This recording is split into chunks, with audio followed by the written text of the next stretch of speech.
Pasemos ahora al libro de Sofonías. Vamos al capítulo 1. Sofonías profetizó poco después de Nahum, antes de que los babilonios se convirtieran en la gran potencia mundial y justo antes de la época de Jeremías. Es posible que Jeremías estuviera allí hacia el final del tiempo de la profecía de Sofonías. Él fue el profeta justo antes de Jeremías.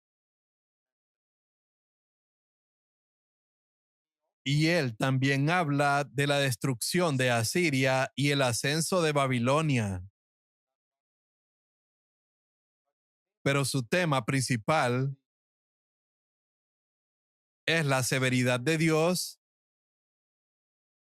y la bondad de Dios. Hay un versículo en Romanos capítulo 11 que dice, mira pues la bondad y la severidad de Dios. Y podemos ver ese versículo demostrado en todo el libro de Sofonías. En primer lugar, él demuestra la severidad de Dios y su firmeza contra el pecado. Y luego él demuestra la bondad de Dios hacia ese remanente. A medida que has ido escuchando a estos profetas menores, probablemente has notado que hay ciertos temas que se repiten en todos estos profetas, como lo es el tema del orgullo, la explotación de los pobres, el amor al dinero entre los líderes,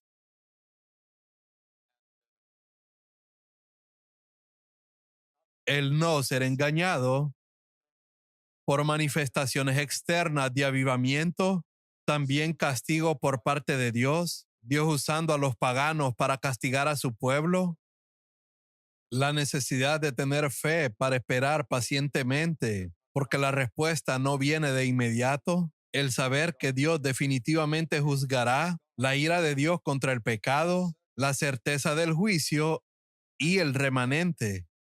Todos estos profetas hablan de un remanente. Todos estos profetas hablan de un tiempo de decadencia en medio del pueblo de Dios. Habrá unos pocos. Todas estas cosas son proféticas. Estas cosas están escritas para nosotros. Lo dice en Primera de Corintios capítulo 10. Todo el Antiguo Testamento está escrito para nosotros. En nuestro tiempo hay un declive en el cristianismo, al igual que hubo un declive en Israel y en todas las tribus. Te dije cómo el reino del norte era Israel y el reino del sur era Judá. Una representación de los cristianos denominacionales, que es el grupo más grande, las 10 tribus, y los grupos separados, que es el grupo más pequeño, las 2 tribus. Pero ambas tuvieron un declive. Los grupos separados no aprendieron de los fracasos de las denominaciones y cometieron los mismos errores. Pero en última instancia de esto, de las tribus del norte y del sur, Dios saca un remanente, y eso es lo que Dios está haciendo hoy. Él tiene un remanente. Hay declive y declinación por todas partes, en todo el cristianismo, de un extremo al otro, desde el grupo más ritualista hasta el grupo más libre. Pero en medio de todo hay un remanente. Unas pocas personas que tienen un corazón para Dios, y no los encontrarás en ninguna denominación. Están aquí y allí, que tienen un amor por Dios, que lo están buscando, que lo están honrando, que están llenos del Espíritu Santo, que no están involucrados en controversias, que son muy cuidadosos con sus lenguas, muy fieles con el dinero, y Dios los está reuniendo. Ese es el tema de estos profetas, la restauración. ¿Y para qué era todo eso? En última instancia, este remanente era para preparar el camino para la venida del Señor. Y cuando el Señor vino, estaba este remanente de Simeón en el templo. Ana ayunaba y oraba. Juan el Bautista, los pastores y también unos cuantos sabios del este. Como vemos, todo era para que este remanente preparara el camino para la venida del Señor. Y hoy también hay un remanente en la cristiandad aquí y allá, preparando el camino para la segunda venida del Señor. Así que Sofonías habla primero del tiempo del juicio, habla del día del Señor más que cualquier otro profeta. Hubo un avivamiento en el tiempo del rey Josías, unos 4 años antes de que Nabucodonosor viniera y se los llevara a todos cautivos. Pero Sofonías no se dejó engañar por ese avivamiento. Muchos predicadores cristianos se engañan fácilmente cuando oyen hablar de avivamiento. Sofonías no fue engañado, Jeremías no fue engañado. Ellos podrían ver a través de eso, pero muy pocas personas incluso en este momento pueden ver a través de las tonterías y superficialidad de lo que otras personas llaman avivamiento. Todas las otras personas pensaban, esto es un avivamiento. Y hoy también encuentras tantos movimientos en la cristiandad, a mucha gente engañada de que esto es avivamiento. Y la gente está haciendo esto y lo otro. Están cantando y alabando al Señor en esas iglesias muertas y piensan que todo eso es avivamiento. Pero no es un avivamiento de santidad. No es un avivamiento para ser humilde. No es un avivamiento para ser libre del amor al dinero, para vencer la lujuria de los ojos. No es un avivamiento para la pobreza de espíritu. Y no es un avivamiento para perdonar a los demás, sino es un avivamiento para todas estas cosas escritas en el Sermón del Monte. ¿Qué tipo de avivamiento es? Un avivamiento superficial. Y profetas como Jeremías y Sofonías podían ver a través de eso en un momento. Y quiero decirte que no te dejes engañar por un montón de cosas que hoy hacen llamar avivamiento. Pídele a Dios que te abra los ojos espirituales y lee Jeremías y Sofonías. Ellos vivieron en tiempos cuando la gente hablaba de avivamiento y cuando ellos hablaban la verdad, la gente les decía que eran personas negativas. Ellos solo estaban hablando la verdad y el resultado de eso es que 4 años más tarde, Nabucodonosor vino y tomó a todos cautivos. Entonces se dieron cuenta que Jeremías y Sofonías tenían razón. Ellos eran los únicos que podían ver a través de la superficialidad de los que todos los demás pensaban que era el avivamiento. Y creo que uno de estos días la cristiandad se dará cuenta que tenían razón las pocas personas que se destacaron y expusieron toda esta tontería. Los criticaron como herejes y eran los profetas del Señor. Fue lo mismo en ese entonces y es lo mismo el día de hoy. Ahora pasamos a Sofonías capítulo 1. El juicio en el día del Señor es básicamente su tema. Y luego habla finalmente sobre cómo también viene la salvación en el día del Señor. Habla sobre el juicio sobre la tierra, juicio sobre Judá, juicio sobre las naciones que rodean a Judá, Gaza, Moab, Amón, Etiopía, Asiria, sobre Jerusalén y toda la tierra. Hay juicio sobre todos ellos. Los verás en el capítulo 2 en adelante. Ahora dice en el capítulo 1, versículo 2, eliminaré por completo todo de la superficie de la tierra. En los versículos 4 al 6 leemos cómo los cananeos habían arrastrado a Israel hasta su nivel. Dice en el capítulo 1, verso 7, calla delante del Señor Dios, porque el día del Señor está cerca. Ahora hay un doble cumplimiento de todas estas cosas en el Antiguo Testamento. Como dije, uno era la venida de los babilonios y Nabucodonosor o Asiria. Hoy es la venida del anticristo. La fuerza contra la iglesia en aquellos días eran las fuerzas contra Israel. Y luego estaba el remanente y estaba la venida del Señor. Hoy también este es el doble cumplimiento. El remanente y la segunda venida del Señor. El día del Señor que se menciona allí fue el día del juicio de Dios en su tiempo con la venida de los babilonios. Para nosotros hoy, el día del Señor es la segunda venida de Cristo. Ahora el Señor dice aquí en el capítulo 1, verso 4, aplastaré a Judá y a Jerusalén con mi puño y destruiré todo rastro del culto a Baal. Pues ellos suben a las azoteas y se postran ante el sol, la luna y las estrellas. Dicen seguir al Señor, pero al mismo tiempo rinden culto a Moloc. Te dije que estos versículos describen cómo los cananeos lograron arrastrar a Israel hacia su nivel.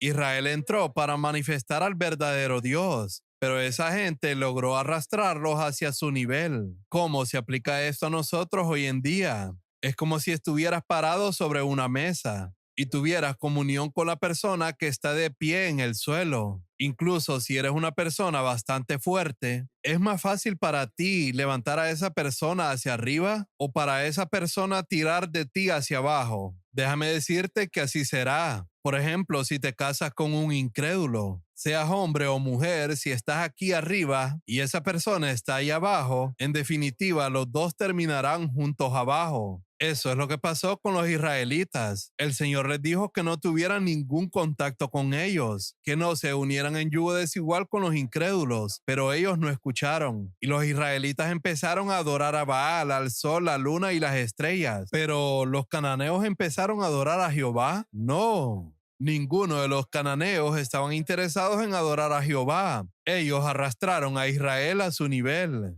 Y vemos lo mismo en muchas iglesias cristianas hoy en día. Hay iglesias que dicen, estamos tratando de indianizar nuestro culto. Y cuando ellos tratan de indianizar su culto, en realidad se termina convirtiendo en hinduización. Es increíble cómo está sucediendo en ciertas denominaciones del cristianismo. ¿Sabes? Vi un libro cristiano publicado en la India con la imagen de Jesús en la portada y una serpiente de 7 cabezas sobre su cabeza. Yo mismo lo vi y en él estaba escrito, este es el Espíritu Santo septenario del libro de Apocalipsis. A esto es lo que me refiero con indianizar. Está sucediendo. No lo hubiera creído si no lo hubiera visto con mis propios ojos. Y al final del libro estaba la foto del sacerdote que lo escribió. Estamos viviendo en la era del engaño. Están consiguiendo arrastrarnos en lugar de nosotros levantarlos a ellos. Mantente fiel a la palabra de Dios. ¿Crees que hay un significado en estos cocos que se dan en las bodas? Me refiero a las bodas de los matrimonios cristianos. Hay muchas costumbres hindúes que se arrastran. ¿De dónde viene este sistema de dote? ¿Está en la Biblia? ¿Es algo que Jesús fomentó? Esas son costumbres paganas que tienen los cristianos. Muéstrame una denominación en el cristianismo que no tenga dote. Me gustaría ver eso en la India. ¿Ya ves cómo nos han arrastrado? Decimos que defendemos al Señor. ¿A qué Señor defiendes tú? Te han arrastrado en todas las áreas y solo tomas el nombre de Jesús. Eso es todo. Y si te opones a estas cosas, serás impopular. Entonces dices, tenemos que hacerlo. Estas cosas son parte de la sociedad. Porque Dios se opone a este tipo de sociedad que explota a pobres jóvenes indefensas. Es completamente erróneo. Y estos profetas se opusieron a todo eso y fueron odiados por exponer eso porque los pecados de los líderes fueron expuestos. Eso es lo que quiere decir aquí. Dice en el capítulo 1, verso 8, en ese día del juicio, dice el Señor, castigaré a los líderes y a los príncipes de Judá y a todos los que toman parte en estos cultos paganos. Una cosa es cierta de toda esta gente, es que ellos llenan sus casas de botín, aman el dinero, pero siguen costumbres paganas y el Señor dice, castigaré a sus líderes.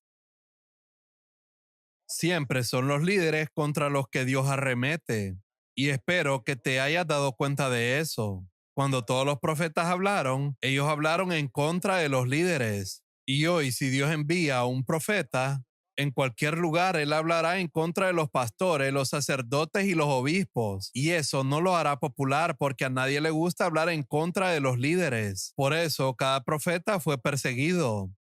¿Recuerdas lo que dijo Esteban en Hechos capítulo 7? Mencionen a un profeta a quien sus antepasados no hayan perseguido. Cada uno de ellos fue perseguido. ¿Sabes por qué? Porque ellos arremetieron contra los líderes.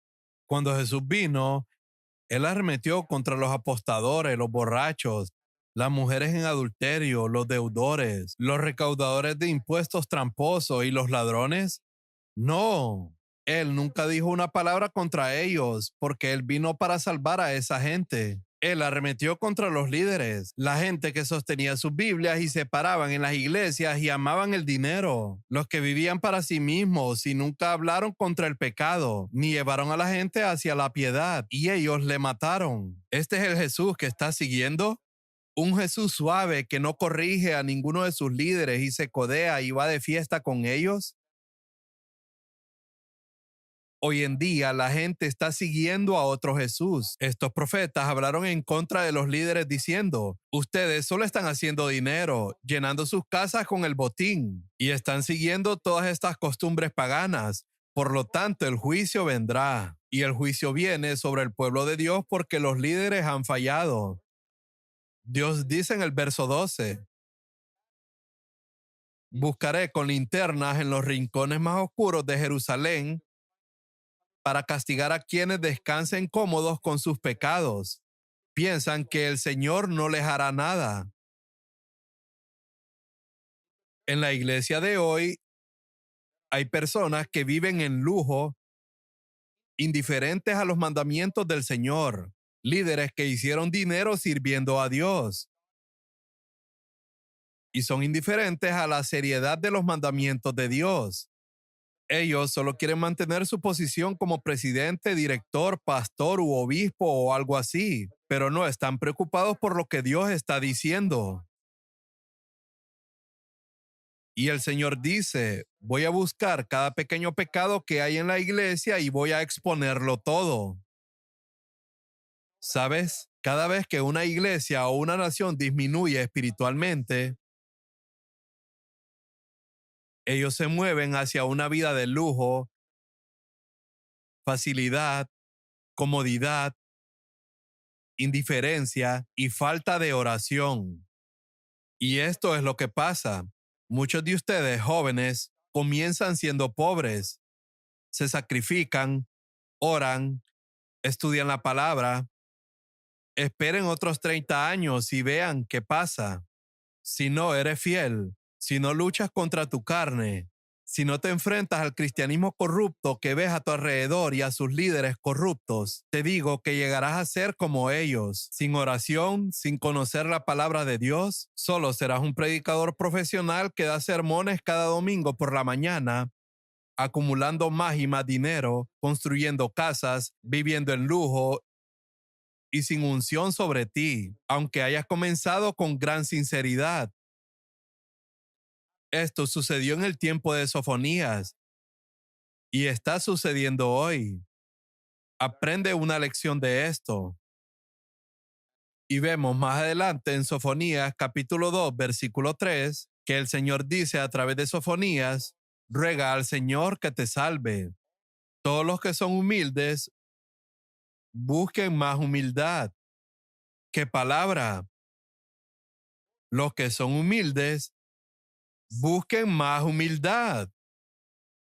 Y quizás todavía el Señor los proteja y los libre de su ira en ese día de destrucción. Él lo hará. Dios da gracia a los humildes. Sofonías entendió eso. Aquí está el orgullo de Babilonia y aquí está la humildad del remanente en Jerusalén. Les he mencionado que desde el tiempo de Caín y Abel ha habido estas dos corrientes, Babilonia y Jerusalén, las cuales también vemos correr aquí a través de los profetas. Hoy en día, la iglesia religiosa es Babilonia y la verdadera iglesia y ese pequeño remanente es Jerusalén. Y las características de ese pequeño remanente no son los milagros, las grandes señales, el hablar arrogante, los altos cargos, títulos y todo eso. Es la humildad. Y ellos nunca se cansan de buscar más y más humildad. Camina humildemente y haz lo que es correcto. Busca la justicia y busca la humildad.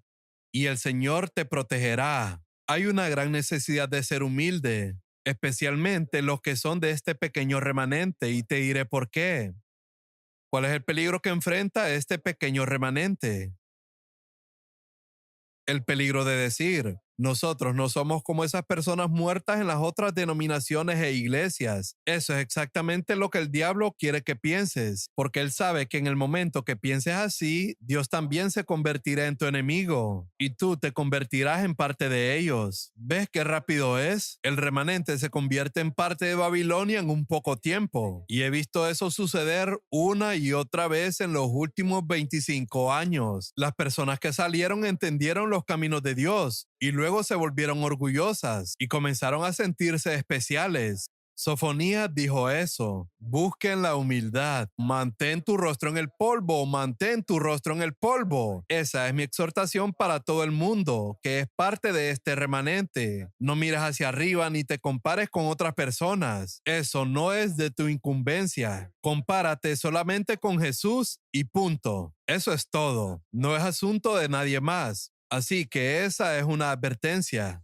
Dice en el versículo 4, y las ciudades filisteas serán desarraigadas y dejadas en desolación. Qué terrible será para ellos en ese día. En el capítulo 2, verso 7, leemos de nuevo del remanente. Y en el capítulo 2, verso 8, leemos sobre el pueblo de Dios que forma parte de este remanente ser objeto de burlas. Verás, si quieres hacer la voluntad del Señor en los últimos días, así como Daniel y sus 3 amigos, y como este remanente del que hablan estos profetas, puedes estar bastante seguro de que todos los otros cristianos se van a burlar de ti. Y si no puedes soportar que se burlen de ti, finalmente te rendirás y te unirás a ellos. Ellos dirán: oh hermano, esperábamos que tuvieras un fantástico ministerio, pero te has unido a este pequeño grupo olvidado por Dios y estás desperdiciando tu vida. Mucha gente me dijo eso hace 25 años y estoy agradecido de no haberles escuchado. Yo dije: Señor, no me importa si estoy con 2 o 3 personas.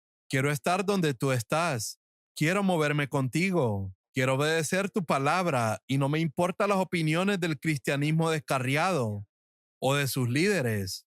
Si vas a ser así, te enfrentarás a mucha oposición, pero terminarás tu recorrido con alegría. Serás un guerrero triunfante dentro de 40 años si el Señor te lleva y tú no te rindes. Mantén tus ojos en el Señor. Otros se burlarán de ti, pero el Señor te dice: no te preocupes, yo me ocuparé de ellos en mi tiempo. En el capítulo 2, verso 13, habla de la destrucción de Asiria. Asiria estaba decayendo después de que Nahum profetizara, pero no había sido destruida completamente. Y entonces, finalmente, en el capítulo 3, habla de la condición de Jerusalén en aquel tiempo, que es una imagen del cristianismo de hoy. Otra vez habla de los líderes. Mira el énfasis en los líderes, líderes, líderes todo el tiempo. Dice en el capítulo 3, verso 3, sus líderes son como leones rugientes en cacería de sus víctimas. Ellos andan detrás de todo lo que puedan conseguir. Jesús le dijo a sus discípulos: de gracia recibieron, den de gracia. Le dijo a sus discípulos: es más bienaventurado dar que recibir. El apóstol Pablo dijo en Hechos capítulo 20, en todo les mostré la verdad de esta palabra, de que es más bienaventurado dar que recibir. Pero ¿crees que los líderes y pastores cristianos de hoy en día están demostrando la verdad de ese versículo, que es más bienaventurado dar que recibir? No. Todos están ansiosos por conseguir, como dice en este versículo. Sus líderes son como leones rugientes en cacería de sus víctimas. Sus jueces, que es otro tipo de gobernadores, son como lobos voraces que no han dejado rastro de su presa. Andan de iglesia en iglesia tratando de conseguir algo de las ovejas. Y así es el cristianismo de hoy y así era en aquella época. Son lobos rapaces deseosos de conseguir. Y tratando de hablar de un Jesús que dijo que es más bienaventurado dar que recibir. Si no puedes demostrar con tu vida que es más bienaventurado dar que recibir, así como Pablo, ¿cómo puedes representar a un Cristo que vivió en la tierra para demostrar que es más bienaventurado dar que recibir? ¿Cómo puedes demostrar a un Cristo que mostró su amor al mundo dando a su Hijo? ¿Ves? Esto es algo muy importante. Hay 4 grupos de líderes mencionados aquí en los versículos 3 y 4. Los líderes, jueces, profetas y sacerdotes. Todos ellos están diciendo mentiras en busca de su propia ganancia. ¿Qué buscan estos líderes? Buscan su propio beneficio. Todo es dinero, dinero y dinero. Cuando la gente me pregunta, ¿por qué hablas tanto en contra del dinero? Yo les digo, porque así habla la Biblia en contra del dinero. Por eso hablo en contra de él. El problema no está en recibir. El Señor ha ordenado que los que predican el Evangelio pueden recibir dinero. El problema está en codiciarlo, amarlo, anhelarlo, tratar de agarrarlo donde quiera que vayas. Eso es diferente. El Señor mismo había ordenado que el levita recibiera dinero de otros, pero él no ordenó este tipo de codicia por buscar dinero en todas partes y tratar de conseguirlo. Eso es completamente un abuso de las enseñanzas del Señor, y eso es lo que está pasando hoy. Sus sacerdotes profanan el templo al desobedecer las instrucciones de Dios, pero el Señor observa todo y se da cuenta y toma nota de todo. Entonces él dice: yo he aniquilado a muchas naciones. Y el Señor va a hacer lo mismo ahora. En el verso 8 dice: por lo tanto, tengan paciencia, dice el Señor. Pronto me levantaré y juzgaré. Y veamos qué pasa con este remanente. Esta es una descripción del remanente al final del capítulo. En el verso 9 dice: en ese tiempo daré a los pueblos labios puros. Mira el énfasis de nuevo en los labios al momento de hablar. Si me has escuchado ministrar, entonces me has escuchado hablar a menudo sobre el habla y sobre el dinero, porque los profetas hablaron mucho de eso en el Antiguo Testamento. Si quieres ser un portavoz de Dios, ten cuidado con tu manera de hablar y con tu manera de manejar el dinero. Solo cuida de estas 2 áreas en tu vida, y creo que podrás protegerte de hacerte mucho daño. Daré labios puros a mi pueblo para que todos juntos puedan adorar al Señor. En otra traducción dice: hombro a hombro estarán unidos y servirán al Señor.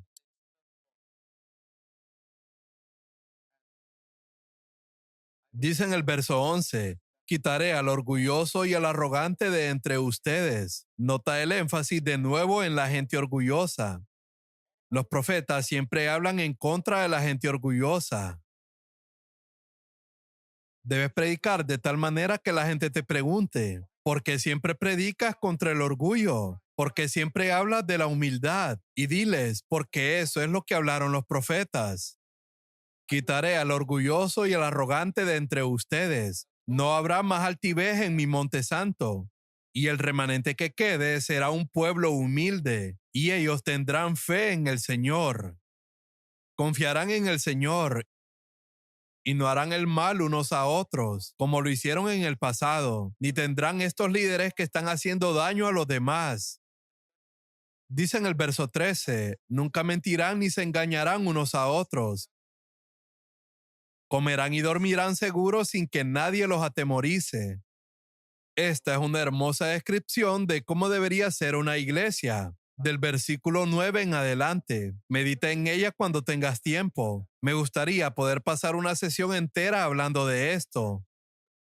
Y en esa iglesia, este remanente en el que unos pocos realmente han aprendido a amarse unos a otros, verso 14, cantan y gritan fuerte. Ellos se regocijan, pues el Señor quitará su mano de juicio y el Señor mismo vivirá en medio de ellos. Y por fin se habrá terminado sus aflicciones. En ese día la proclama en Jerusalén será: ánimo, Sión, no temas, pues el Señor tu Dios vive en medio de ti. Él es un poderoso Salvador. Se deleitará en ti con alegría. Dios no se regocija sobre todo su pueblo. No pienses eso. ¿Crees que Dios puede gozarse con la gente que vive en pecado? ¿Puede un padre gozarse al tener un hijo enfermo con llagas, eczema, asma, lepra y tuberculosis? ¿Puede un padre encontrar gozo en eso? Asimismo, Dios puede encontrar gente que vive en pecado y no quiere ser sanada. Pero Dios encuentra gozo en este remanente. Con gran alegría Él grita sobre ellos. Él se gozará por ti con cantos de alegría. Este es un pasaje en las Escrituras donde dice que Dios mira a su pueblo y entona un canto. Hay muchos pasajes donde nosotros le cantamos a Dios, pero aquí tenemos a Dios entonando un canto cuando Él ve a tales personas. Vaya desafío. Debemos ser gente como esa. Y el Señor dice, reuniré a los que se afligen. Este remanente llora ante Dios. Trataré con severidad a quienes te oprimieron y salvaré al débil y al indefenso. Este remanente es un grupo de débiles e indefensos. Les daré gloria. En ese día les daré un buen nombre, un nombre distinguido.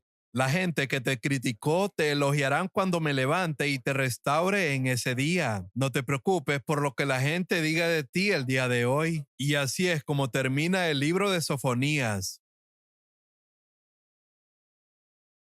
Ahora pasamos al libro de Ageo.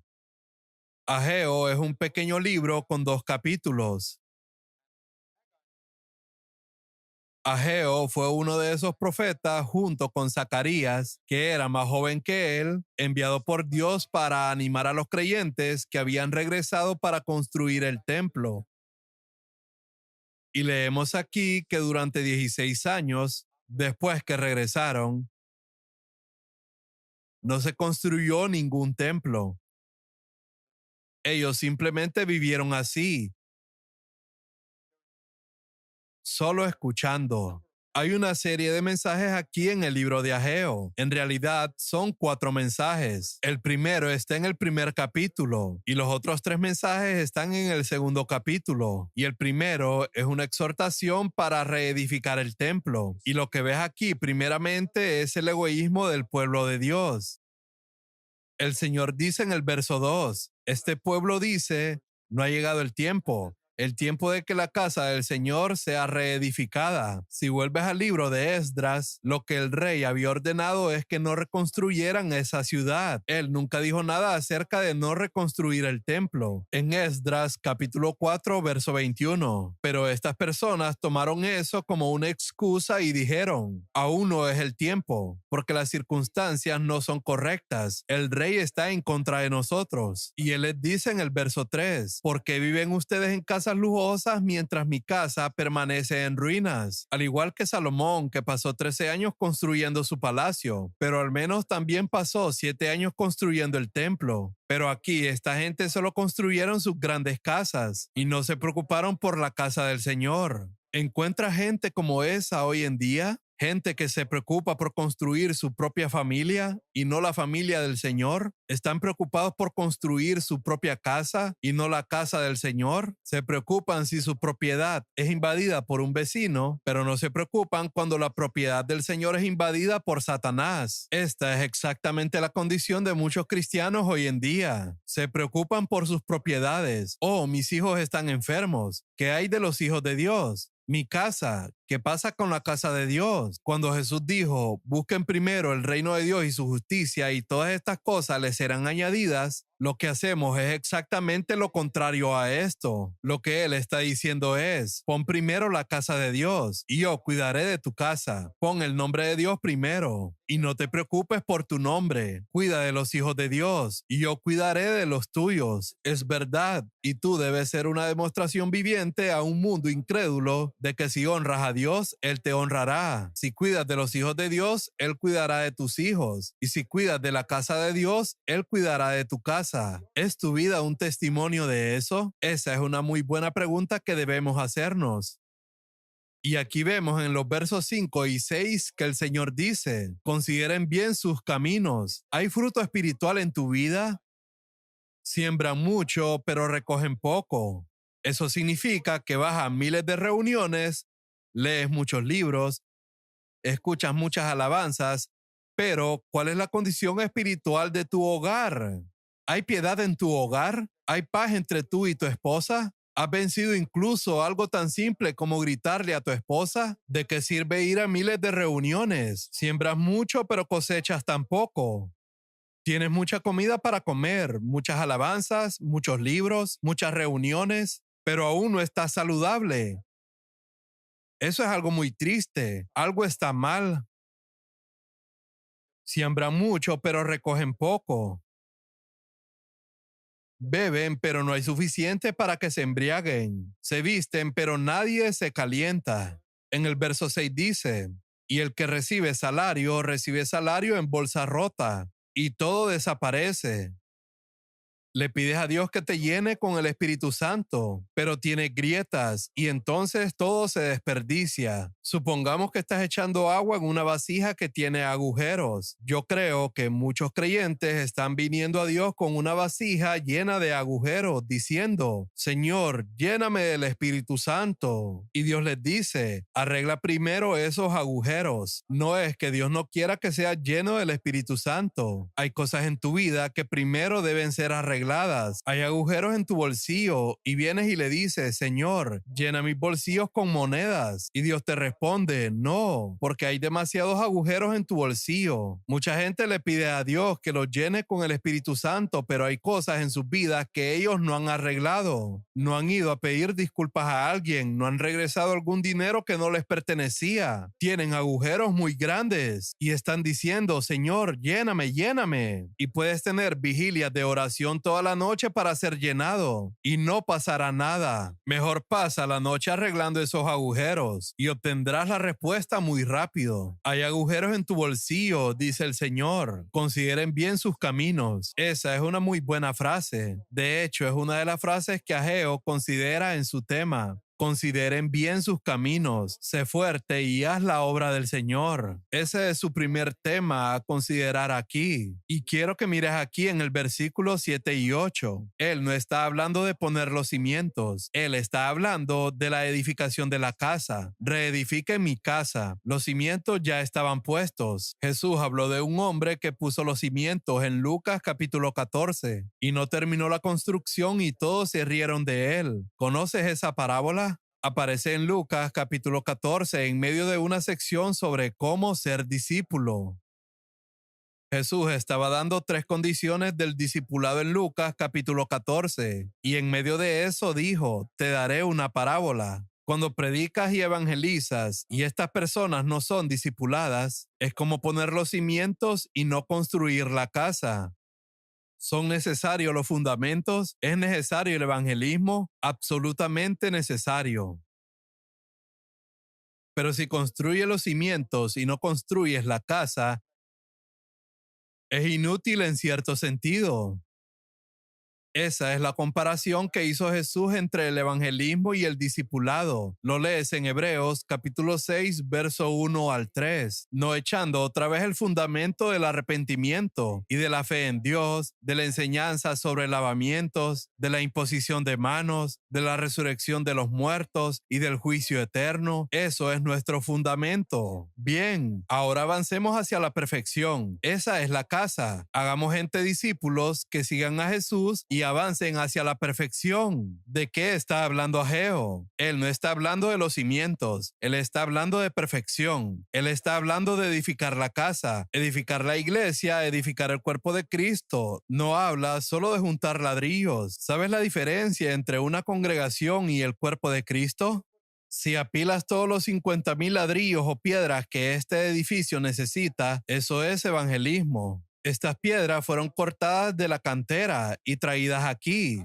Estas representan a las personas que han nacido de nuevo, pero todavía no son una casa. Ahora tienes que tomar a esas personas que fueron cortadas en la cantera. Allí eran incrédulos. Ahora son nacidos de nuevo y traídos aquí. Y ahora tienes que juntarlos. Y esa es la parte difícil. Edificarlos y convertirlos en una casa para que sea el cuerpo de Cristo y la iglesia. No solo un espectáculo de un solo hombre, cuidando de todos estos ladrillos. ¿Sabes? Yo creo que muchas iglesias son de esta manera. Un hombre de pie allí como un vigilante, asegurándose de que nadie se robe sus piedras. Y ellos dicen, hermano, estás tratando de robarte mis ovejas. ¿Por qué no tenemos que vigilar todas las piedras de este edificio por la noche si alguien viene a robárselas? ¿Por qué no lo hacemos? ¿Por qué debes de construir una iglesia como esta, en la que no tengas que preocuparte si alguien te roba una piedra? Ellas están ahí, están edificadas, están cementadas. Hay una piedra encima, debajo, a la izquierda y a la derecha. Tú no puedes sacarla. La gente que no edifica es la que siempre se está quejando de que alguien le arrebata a un hermano de su iglesia. Hemos tenido la iglesia en Bangalore desde hace 25 años y nunca he dicho que alguien se robó a otra persona de nuestra iglesia. iglesia. Construye una iglesia. Ageo dice, edifica una casa. No te conformes solo con los cimientos. En el versículo 9 al 11, ves una fuerte reprimenda que el Señor da. Y creo que hay una gran necesidad en nuestras iglesias de una palabra de reprensión. Hay mucha enseñanza, pero no suficiente reprensión y corrección. Y cuando Dios trae fracaso o enfermedad a nuestra vida, necesitamos sentarnos y escuchar y considerar por qué está pasando esto. Considera tus caminos. Dice en el verso 9, porque Dios está desapareciendo mi cosecha cuando pensé que tendría una rica cosecha. Porque está esta casa en ruinas. Versículo 10, porque los cielos retuvieron su rocío y la tierra no produce cosechas. Verso 11, ¿por qué hay sequía? ¿Por qué hay sequía en mi ministerio? ¿Por qué la gente se muere de hambre? ¿Por qué? Porque te preocupas por tu casa, familia, dinero, cuenta bancaria y no te preocupas por la obra del Señor.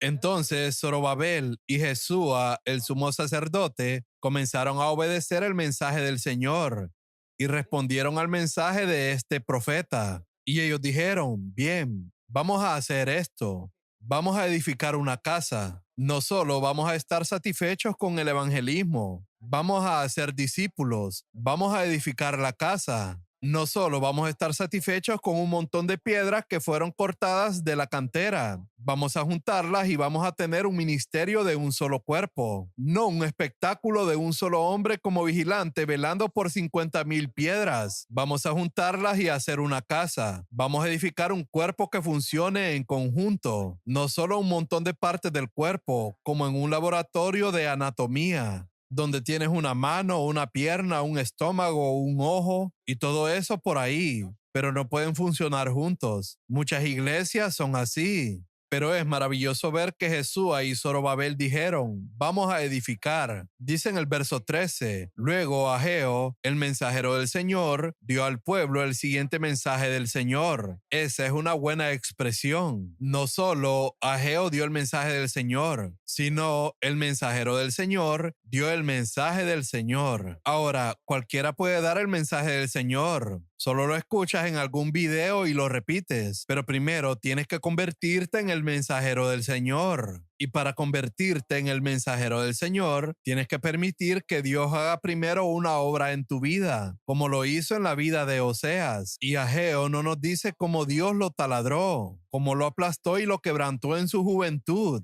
por las profundas pruebas que tuvo que pasar. Él no nos dice todo eso. Muchos siervos de Dios nunca nos dijeron eso. Oseas nos dijo un poco de ello. Asimismo, Pablo nos dijo un poco de ello. Pero estoy absolutamente seguro de que cada profeta, cada siervo de Dios que Dios ha usado en la historia de este mundo, ha tenido una historia privada de los tratos de Dios con él, rompiéndolo, aplastándolo, humillándolo, haciéndole perder cosas que el mundo aprecia, su dinero, su reputación, y a través de todo eso se convierte en el mensajero del Señor. Hay una diferencia cuando el mensajero del Señor da un mensaje y cuando otra persona que oye eso en un video o lo lee en un libro va a algún lugar y predica ese mismo mensaje. Hay una unción aquí, pero no hay una unción por acá. ¿Por qué? Si es el mismo mensaje. Un hombre puede dar el mismo mensaje que escuchó de un hombre ungido, pero la unción no está allí, porque este hombre no es el mensajero del Señor. La unción no está sobre un mensaje, la unción está sobre una persona. El Espíritu Santo no viene sobre libros y videos. No, no, no, no. Sé que hay personas que ponen sus manos sobre libros y otros objetos y le piden al Señor que los unja, pero por lo que sea que ellos oran, eso no sucede. Dios unge a la gente. Él no unge edificios. Él unge a las personas. El mensajero del Señor debe dar el mensaje del Señor. Por favor, recuerden este principio muy importante. Y dice en el versículo 14 y 15 que el Espíritu despertó el entusiasmo de estas personas y comenzaron a trabajar en la casa del Señor. Eso demuestra que había una unción y la gente fue agitada. Quiero decirles a todos los que predican la palabra, nunca estén satisfechos en su vida vida hasta que su predicación incite a la gente a hacer algo al respecto. No solo esperes que un hermano te dé la mano y te diga, hermano, qué buen mensaje. Yo no estoy interesado en eso. ¿Tu mensaje los incita a hacer algo? ¿Los incita a dejar de pecar? ¿Los incita a devolver lo que han tomado? ¿Los incita a ser discípulos en su iglesia local? Eso es lo que sucedió. Los incitó a hacer algo. En el verso 15 dice, el 21 de septiembre del segundo año del reinado del rey Darío, empezaron a suceder cosas que no sucedieron en 16 años. ¿Ves la diferencia que puede hacer el resultado de un profeta? Las cosas estaban en silencio. Nada sucedió durante 16 años. Todos estos predicadores profesionales solo se levantaban a predicar, pero este profeta vino y sacudió a todo el mundo y las cosas comenzaron a suceder. Sé un hombre así y conviértete en un mensajero del Señor. Llegamos a Ageo capítulo 2 versículo 3. ¿Alguno de ustedes recuerda esta casa con su antiguo esplendor? ¿Cómo se compara este con el otro? El templo de Salomón no se parece en nada. Sin embargo, ahora el Señor dice, Zorobabel, sé fuerte. Jesúa, sé fuerte. Ustedes que aún quedan en la tierra, sean fuertes. Así que ahora manos a la obra, porque yo estoy con ustedes. Mi espíritu permanece entre ustedes, así como lo prometí cuando salieron de Egipto. Por lo tanto, no teman. El Señor de los ejércitos celestiales dice, dentro de poco haré temblar los cielos y la tierra, y traerán los tesoros de todas las naciones a este templo. Y aquí está la promesa en el versículo 9. La futura gloria de este templo será mayor que su pasada gloria. Es como decir, todo lo que viste bajo el antiguo pacto no es nada comparado con esta iglesia del nuevo pacto. El templo de Salomón tenía oro, bronce, mucho dinero, había plata y tantas cosas. Pero la iglesia del nuevo pacto no tiene oro, plata y bronce, pero tiene algo de valor eterno.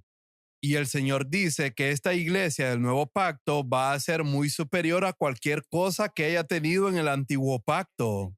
Cualquier cosa que se lee en todo el Antiguo Testamento es superado con creces en lo que sucedió después del día de Pentecostés. ¿Te falta dinero? El Señor dice que el dinero no es problema. El verso 8 dice, la plata es mía y el oro es mío. ¿Necesitamos dinero para la obra de Dios? Ciertamente lo necesitamos. Jesús necesitaba dinero para vivir. Él no solo tenía que ocuparse de sus gastos, él también tenía que ocuparse de los 12 discípulos. Dios no es irreal. Dice que muchas mujeres ricas apoyaron a Jesús y Jesús recibió sus regalos. Pero él no fue a mendigar ni a pedirle a nadie. Él confió en Dios para que le proveyera sus necesidades, y él consiguió y recibió, porque él supo este verso donde Dios dice, la plata es mía y el oro es mío. Dios dice, todo lo que necesitas para tu vida y para cuidar de tu familia, yo te lo puedo proporcionar si confías en mí. Cuando necesitas dinero para tu trabajo, para viajar de un lugar a otro, para comprar comida, para alquilar una casa, para ropa, para educar a tus hijos y para tus actividades en el ministerio, el Señor dice, todo eso lo sé. Dios no es poco realista, pero confía en Él para ello. No te conviertas en un mendigo. Confía en Dios porque Él dice, la plata es mía y el oro es mío. Así que ahí tenemos a gente buscando edificar la iglesia y preocupándose por el dinero. Y el Señor diciendo que eso no es problema. Del versículo 10 al 12 hay una parábola interesante aquí. Dice en los versículos 10 al 12. Pregunta a los sacerdotes acerca de la ley. Este es otro mensaje que vino aquí. Es un tercer mensaje. El primero fue sobre completar el templo. El segundo fue en el capítulo 2, verso 1 al 9, la gloria del templo. Y el tercer mensaje es sobre la santidad y el pecado. Y si te fijas, siempre que el profeta habla de edificar la casa, lo siguiente que habla es sobre la santidad. No puedes edificar la casa si no vas a enfatizar la santidad. Le pregunta a los sacerdotes acerca de la ley. Verso 12. Si alguno de ustedes trae entre sus vestiduras sacerdotales carne de un sacrificio consagrado, y sucede que las vestiduras rozan con algún pan o guiso, vino o aceite de oliva, o alguna otra clase de alimento, ¿quedará el alimento también consagrado? Entonces los sacerdotes contestaron que no. Hay ciertas cosas que eran sagradas en el Antiguo Testamento, y tal vez no entendemos esto. Los judíos lo entendieron inmediatamente. Luego Ageo preguntó, si alguien se vuelve ceremonialmente impuro por tocar a un muerto, y después toca cualquiera de esos alimentos, ¿se contaminará la comida? Sí, contestaron los sacerdotes. Así que, ¿cuál es el mensaje? Permíteme usar otra ilustración para que me entiendas mejor. Si vas al quirófano de un hospital, los médicos se frotan las manos durante muchos minutos y por lo menos en un buen hospital esterilizan todo el equipo. Lo guardan en lo que se llama un autoclave, donde hierven con vapor todo el equipo. El bisturí, las pinzas, las tijeras y el paño. Todo se esteriliza. Ahora, si tomas algo de ahí que está esterilizado y completamente libre de gérmenes y lo frotas en mi camisa que está llena de gérmenes, ¿se irán todos los gérmenes de mi camisa? ¿Sí o no? No. Eso significa que la pureza no se puede transmitir de esta manera. Ahora al revés. Supongamos que tomo mi camisa sucia llena de gérmenes y la froto en ese equipo esterilizado del quirófano. ¿El equipo se ensuciará? Sí. Ese es el mensaje aquí. El pecado puede ser transmitido mucho más rápido que la santidad. ¿Has entendido el mensaje? Es fácil que alguien te haga pecador, pero es difícil hacer santa a una persona. Se necesita mucho esfuerzo para esterilizar todo el equipo de un hospital. Pero ¿cuánto se tarda en ser contaminado? Solo un momento. El pecado se transmite muy fácilmente. Por favor, recuerda eso. Dios dice en el verso 14, todo lo que hacen y todo lo que ofrecen está contaminado. Todo lo que esta persona está ofreciendo está contaminado porque a pesar de que esa cosa es santa, las manos que lo están ofreciendo están sucias.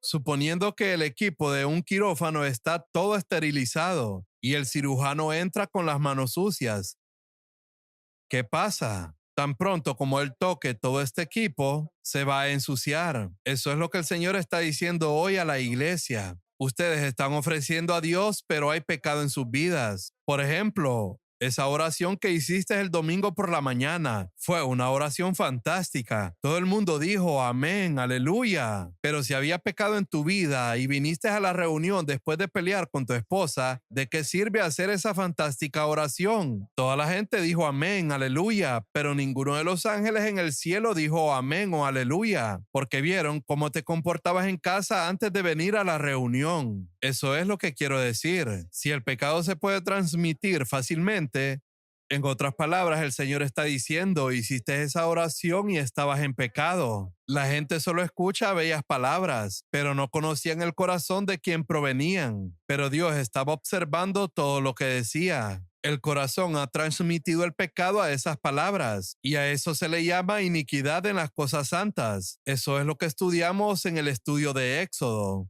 Hay iniquidad en las cosas santas. Finalmente, el último mensaje es para Zorobabel.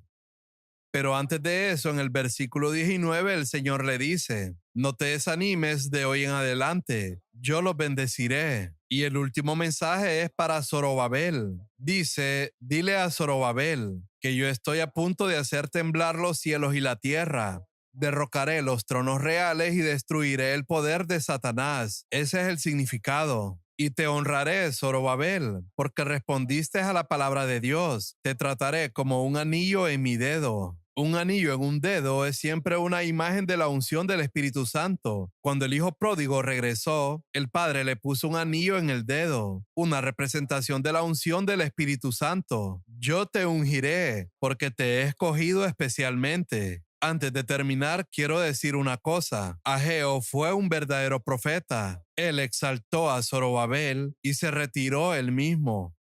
Él dijo, Zorobabel, tú vas a ser el líder. Tú vas a dirigir a este pueblo en la edificación de la iglesia. El anillo estará en tu mano. Mi ministerio fue solo para animar a esta gente y luego desaparecer. ¿Sabes? Un verdadero profeta nunca recibe honor. Los reyes como David obtuvieron honor y Zorobabel obtuvo honor, pero los profetas solo cumplieron un ministerio y luego desaparecieron.